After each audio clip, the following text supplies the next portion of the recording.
শুনছেন নটার গল্প, গল্পে গল্পে জমজমাট। আজ সকালে বাজারে যাওয়ার লোকের অভাব ঘটিয়াছে। বাজার প্রতিদিন একরকম নরেন নিজেই করে। আজ সকালে ঘুম হইতে উঠিয়া সে এক গাদা আপিসের কাগজপত্র লইয়া বসিয়াছে, অথচ বাজারে একজনকে পাঠাইতে হইবে। আপিস আছে, স্কুল কলেজ আছে, কিছু মাছ তরকারি না আনাইলে চলিবে কেন? ব্যস্ত বৃত স্বামীর মুখ দেখিয়া মায়ার বড়ই মমতা বোধ হইল। বাজারের কথাটা না তুলিয়াই সেই সিঁড়ি দিয়া উঠিয়া গেল ছাতে। ছাতের ঘুপছি ঘরখানায় থাকে বিমল। সংসারের সমস্ত গণ্ডগোলের ঊর্ধ্বে থাকিয়া সে কলেজের পড়া করে। বিমল তখনও ঘুমাইতেছিল। বেলা 8টার আগে কোনোদিনই তার ঘুম ভাঙে না। ছোট কেরোসিন কাঠের টেবিলটিতে গাদা করা বই খাতা আর ইংরেজি বাংলা মাসিকপত্র। বিছানাতেও কয়েকটি বই পড়িয়া আছে। মাথার কাছে একটা বার্লির কৌটা, দেশলাইয়ের কাঠি, পোড়া সিগারেটের টুকরো আর ছাইয়ে প্রায় ভর্তি হইয়া গিয়াছে। বিছানায় পাতিয়া মেঝের যেটুকু ফাঁকা আছে সেইখানেও এইসব আবর্জনাই বেশি। এইসব মায়ার নজরে পড়িল না। এত বড় ছেলে সিগারেট খাইবে, সেটা আর এমন কি দোষের ব্যাপার? মায়ার শুধু চোখে পড়িল ঘুমন্ত ছেলের ক্লিষ্ট মুখনি। আহা, কত রাত জাগিয়া না জানি ছেলে তার পড়িয়াছে। আজ যেমন করিয়াই হোক, ওকে একটু বেশি দুধ খাওয়াইতেই হইবে। ভাসুরের দুধ যদি একটু কমাইয়া দেওয়া যায়। আপিম খায় বলিয়াই একজন রোজ এক বাটি দুধ খাইবে, আর এত খাটিয়া তার ছেলের যথেষ্ট দুধ জুটিবে না? যে ছেলে একদিন... সেইখানে দাঁড়াইয়া মায়া হয়তো ছেলের ভবিষ্যতের এবং সেই সঙ্গে জড়ানো নিজের ও নিজের এই সংসারের ভবিষ্যতের স্বপ্নে কিছুক্ষণের জন্য বিভোর হইয়া থাকিত। গঙ্গানির মতো আওয়াজ করিয়া বিমল পাশ ফেরায়। স্বপ্ন দেখা তখনকার মতো স্থগিত রাখিতে হইল। কাল যে ইংরেজি নভেলখানা পড়িতে পড়িতে বিমল ঘুমাইয়া পড়িয়াছিল, ঠিক পিঠের নিচে সেই বইখানায় অনেকক্ষণ তার ঘুম ভাঙানোর চেষ্টা করিতেছিল। মায়া ডাকিতেই সে জাগিয়া গেল। বাজার? চাটা খাইয়া একবার বাজার যাইতে হইবে। মস্ত একটা হাই তুলিয়া মাথা নাড়িয়া বিমল বলিল, আমি পারবো না। মায়া তা জানে। বিমল কোনো দিন বাজারে যায় না। বাজারে গেলে তার বিশ্রী লাগে, কেমন যেন লাগে, বড় খারাপ লাগে। তবু মায়া আর একবার চেষ্টা করিয়া দেখিল। তাকে পাঠাবো, তবে আজকের মতো একবারটি যা লক্ষ্মীটি, উনি আপিসের কাজ নিয়ে বসেছেন, নইলে... বিমল আবার মাথা নাড়িল। বাজার টাজার আমার দ্বারা হবে না মা। বলো তো 10 বার গিয়ে দোকান থেকে জিনিস এনে দিচ্ছি, বাজারে ঢুকে মাছ তরকারি কিনতে পারবো না। মায়া ফিরিয়া গেল। তাই হোক, কোনোদিন যেন ছেলেকে তার নিজে বাজার করিতে যাইতে না হয়। শুধু বাজার করার জন্যই যেন মাহিনা দিয়া লোক রাখিবার ক্ষমতা তার হয়। আচ্ছা, তার ভাসুর কেন বাজারে যায় না? অন্তত আজকের মতো কেন যাইবে না? আপিম খায় বলিয়া? এ তো উচিত নয়। আগে যখন বড় চাকরি করিত তখনকার কথা আলাদা, তখন কিছু বলিবার ছিল না। কিন্তু এখন যখন সপরিবারে ধরিতে গেলে একরকম ভাইয়ের ঘাড়ে চাপিয়া আছে, এখন একদিনের জন্য দরকার হইলে কেন সে যাইবে না? কথাটা বুঝাইয়া বলিতে নরেনও সাই দিল। তারপর সন্দিগ্ধভাবে বলিল, দাদা কি যাবে? কাল কতটা গেলে ঘুমোচ্ছে কে জানে, ডেকে তুলতেই প্রাণ বেরিয়ে যাবে। দাদার কথা বাদ দাও, বড্ড বাড়াবাড়ি করছেন আজকাল। নরেন এই কথাতেও সাই দিল। বলিল, কি জানো, শোকে তাপে এরকম হয়েছে। বৌদি মারা যাবার পর থেকে। তার আগে বুঝি আর খেতেন না? তা খেতেন, তবে সেটা নামমাত্র, এতটা বাড়েনি। আপিমের নেশা বাড়ালেই বাড়ে। মায়া উঠিয়া গেল। বাজারে পাঠাইয়া দিল ঠিকাঝি কালিদাসীকে। বাড়তি একটা কাজও কালিদাসী করে না। এক গ্লাস জল গড়াইয়া দিতে বলিলেও গজর গজর করে। কিন্তু বাজারে পাঠাইলেই যায়। পয়সা তো চুরি করেই, মাছ তরকারিও কিছু কিছু সরায়। ভিন্ন একটা পুটুলি বাঁধিয়া আনিয়া নির্ভয়ে মায়াকে দেখায়। অন্তরঙ্গভাবে এক গাল হাসিয়া বলে, ঘরের বাজারটা ওই সাথে সেরে এলাম মা। গরিবের বাজার দেখেছ, 2টি আলু, 2টি ঝিঙে। মায়া বিশ্বাস করে না যে তাদের বাজার হইতে সরানো এই সামান্য জিনিসেই কালিদাসীর বাড়ির সকলের পেট ভরে।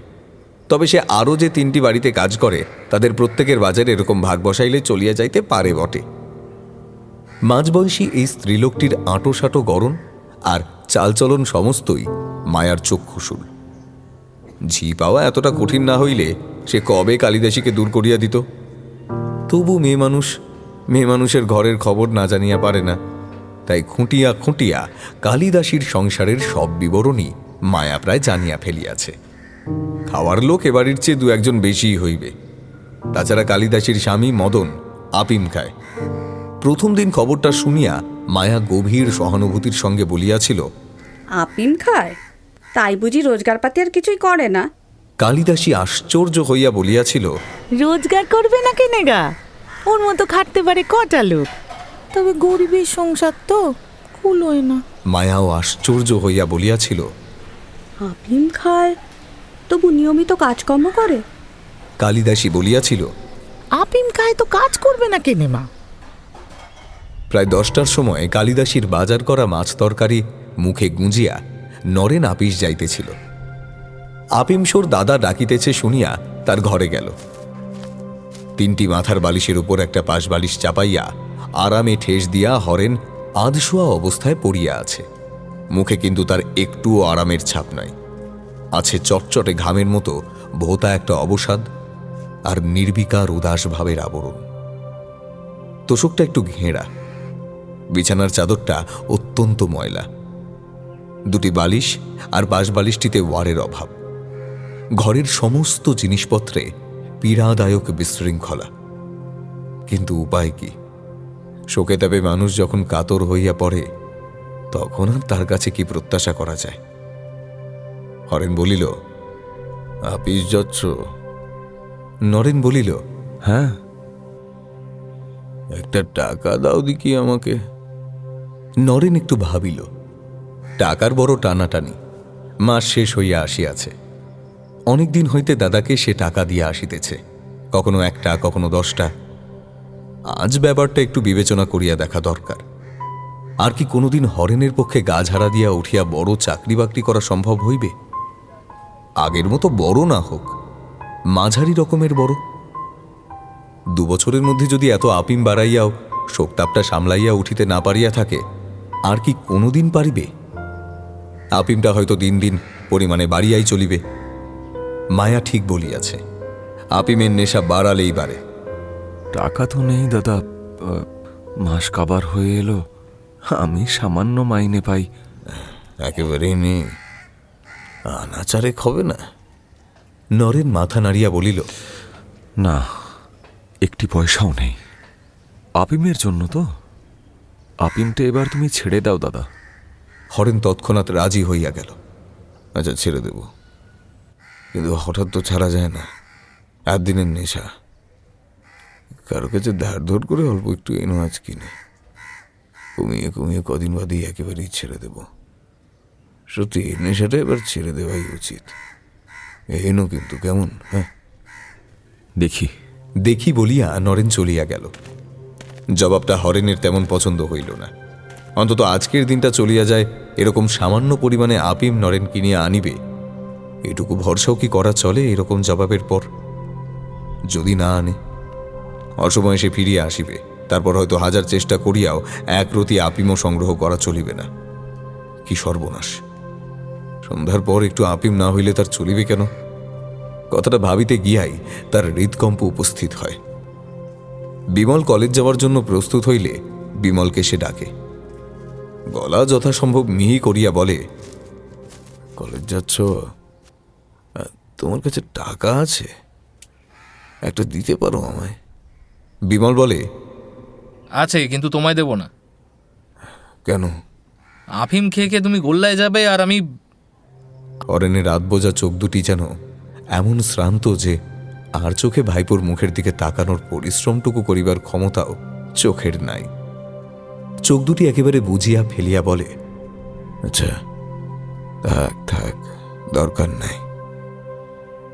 স্নানাহারের পর হরেন আধময়লা একটি পাঞ্জাবি গায়ে দিয়া নিজেই বাহির হইয়া যায়।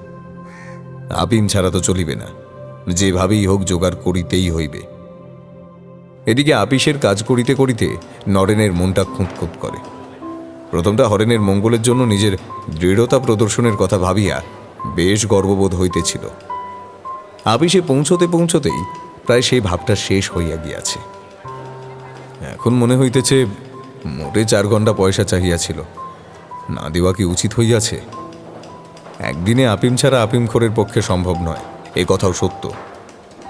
মনে করো হরেন যদি সত্য সত্যই কমাইয়া ধীরে ধীরে আপিম ছাড়িয়া দেয়, আবার উঠিয়া পড়িয়া লাগিয়া ভালো একটা কাজ সংগ্রহ করিয়া ফেলে এবং আজকের ব্যাপারের জন্য তাকে কোনোদিন ক্ষমা না করে, কোনোদিন যদি তাকে আর টাকা পয়সা কিছু না দেয়, কাজে নরেনের ভুল হইয়া যাইতে থাকে। হরেন যখন বড় চাকরি করিতেছিল তখনকার সেই সুখের দিনগুলির কথা মনে ভাসিয়া আসিতে থাকে।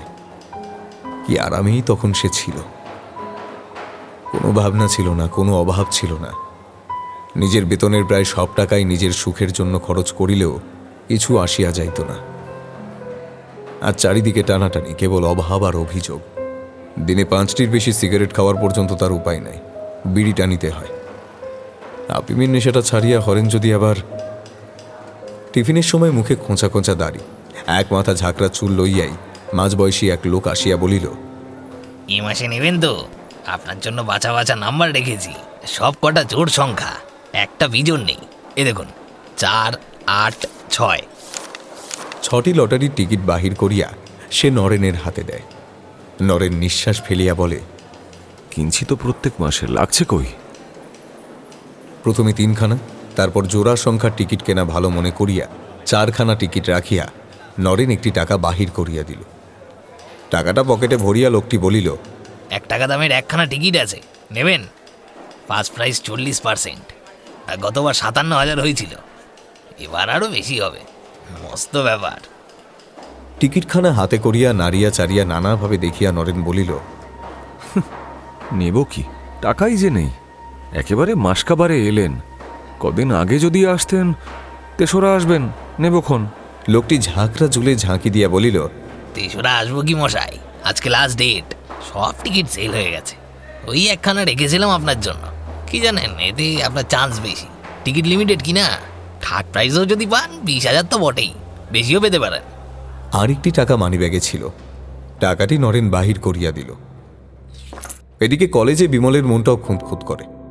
হরেন যখন তাকে ডাকিয়াছিল তার খানিক আগেই কাগজে দেশনেতার মস্ত একটা বিবৃতি সে পড়িয়া ফেলিয়াছিল।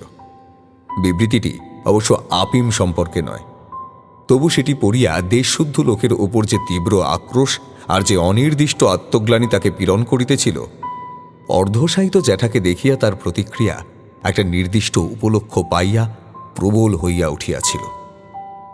হঠাৎ জাগা বেপরোয়া উদ্ধত ভাবের আর সীমা ছিল না। কলেজে পৌঁছতে পৌঁছতেই সেই ভাবটা প্রায় উবিয়া গিয়াছে। এখন মনে হইতেছে ওরকম বাহাদুরি না করিলেই বোধহয় ভালো হইত। কেবল সবিতাদের বাড়িতে নয়, আরও যে কয়েকটি উঁচু স্তরে পরিবারে সে মেলামেশার সুযোগ পাইয়াছে, একটু খাতিরও পাইতেছে, তা তো কেবল সে হরেন মিত্রের ভাইপো বলিয়াই। তার জ্যাঠামশাইয়ের সুদিন যদি কোনোদিন ফিরিয়া আসে আর জ্যাঠামশাই যদি তাকে উঁচু স্তরে উঠিবার বিশেষ ব্যবস্থা করিয়া দেয়, তবেই তো কেবল সবিতার সম্বন্ধে আশা ভরসা পোষণ করা তার পক্ষে সম্ভব হইতে পারে।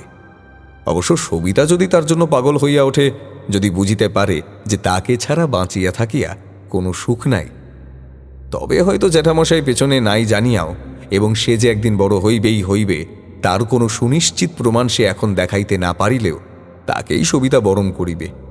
তবুও জ্যাঠামশাইকে চটানো বোধহয় উচিত হয় নাই।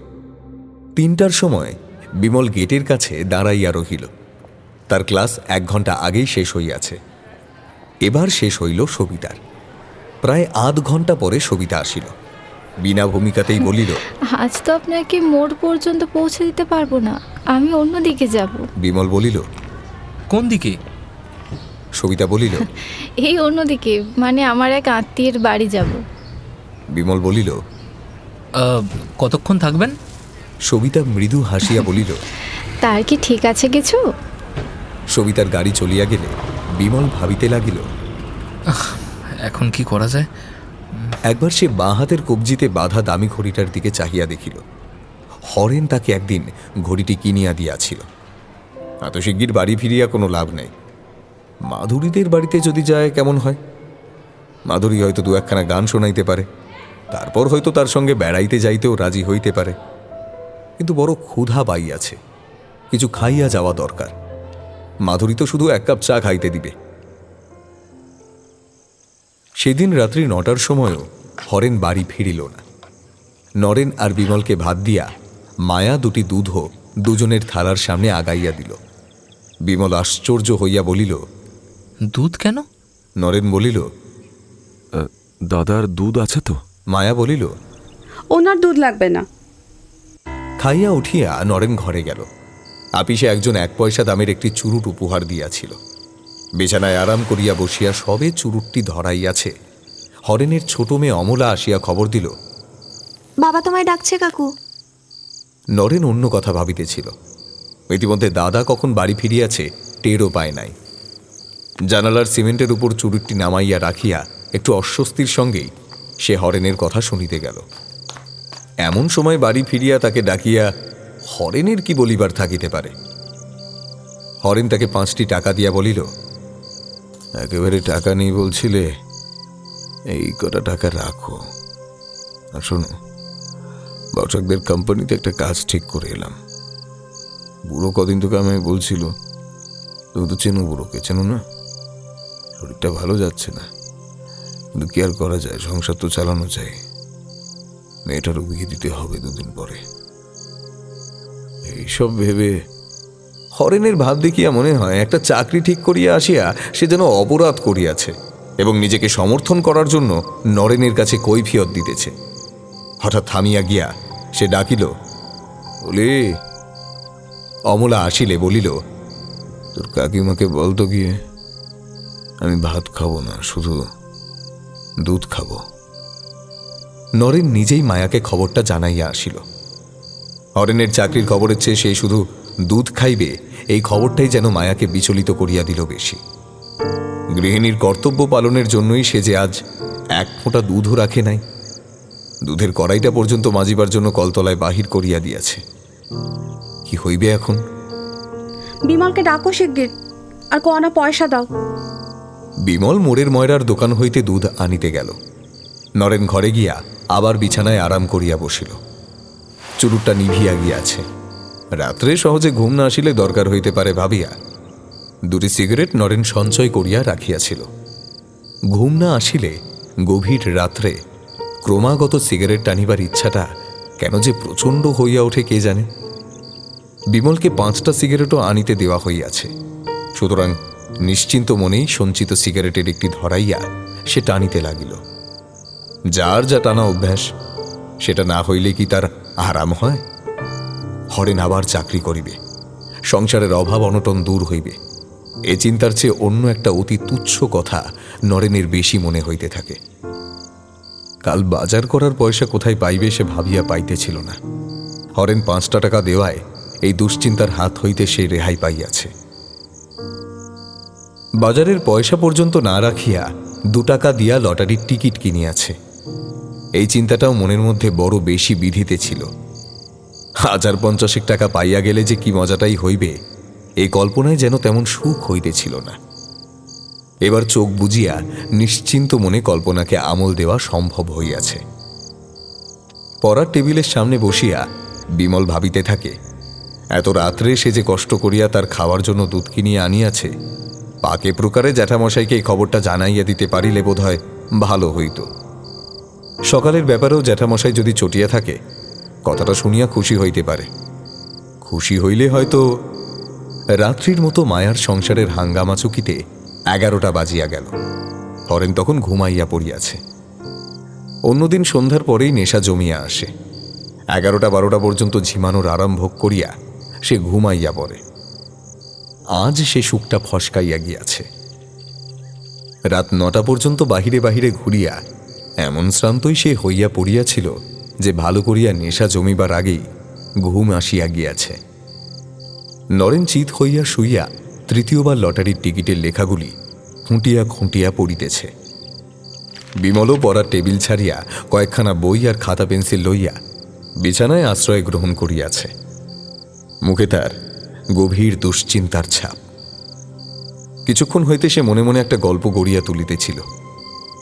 কলেজ হইতে সবিতার গাড়িতে মোড় পর্যন্ত আসিবার সময় একটা অ্যাক্সিডেন্ট ঘটিয়া গিয়াছে। হাসপাতালে সে আর সবিতা একটা ঘরে পাশাপাশি 2টি বেডে পড়িয়া আছে। সবিতার বিশেষ কিছু হয় নাই। সবিতাকে বাঁচাইতে গিয়া তার আঘাত লাগিয়াছে গুরুতর। ডাক্তারের বারণ না মানিয়া সবিতা বেড ছাড়িয়া উঠিয়া আসিয়া তার কপালে হাত বুলাইয়া দিতেছে। গল্পটি যখন জমিয়া আসিয়াছে, হঠাৎ তখন বিমলের মনে পড়িয়া গিয়াছে, আহত হইয়া এক হাসপাতালে গেলেও তাদের তো এক ওয়ার্ডে রাখিবে না। টেবিলের ওপর এক গ্লাস জল ঢাকা দিয়া রাখিয়া মায়া খানিকক্ষণ ছেলের দিকে চাহিয়া রইল। একবার ভাবিল আর বেশি রাত জাগিতে ছেলেকে বারণ করে। তারপর ভাবিল বড় হইতে হইলে রাত জাগিয়া না পড়িলে চলিবে কেন? এ পর্যন্ত ছেলের পরীক্ষাগুলি ভালো হয় নাই, এবার একটু রাত জাগিয়া যদি মেডেল পায়, বৃত্তি পায়। শরীরে শ্রান্তি আসিয়াছে, কিন্তু চোখে ঘুম আসে নাই। একটি পান মুখে দিয়া দেয়ালে ঠেস দিয়া বসিয়া মায়া দ্রুত বেগে ছেলের মেডেল আর বৃত্তি পাওয়ার দিনগুলি অতিক্রম করিয়া যায়, গিয়া পৌঁছায় সেই সব দিনে। বিমল যখন মস্ত চাকরি করিতেছে, ঘরে একটি টুকটুকে বউ আসিয়াছে। বাড়িতে আপিম খায় একজন, কিন্তু জাগিয়া স্বপ্ন দেখে সকলেই। হরেনের 15 বছরের মেয়ে অমলা পর্যন্ত কাকিমার চোখ এড়াইয়া এত রাত্রে খোলা ছাতে একটু বেড়াইতে যায়। ছাতে গিয়া নানা কথা ভাবিতে তার বড় ভালো লাগে। শুনলেন মানিক বন্দ্যোপাধ্যায়ের গল্প আপিম। গল্প পাঠে ব্রতদীপ মুখার্জি। নটার গল্প, গল্পে গল্পে জমজমাট। আমাদের এই চ্যানেলটি শেয়ার ও সাবস্ক্রাইব করুন। বেল আইকন প্রেস করতে ভুলবেন না কিন্তু।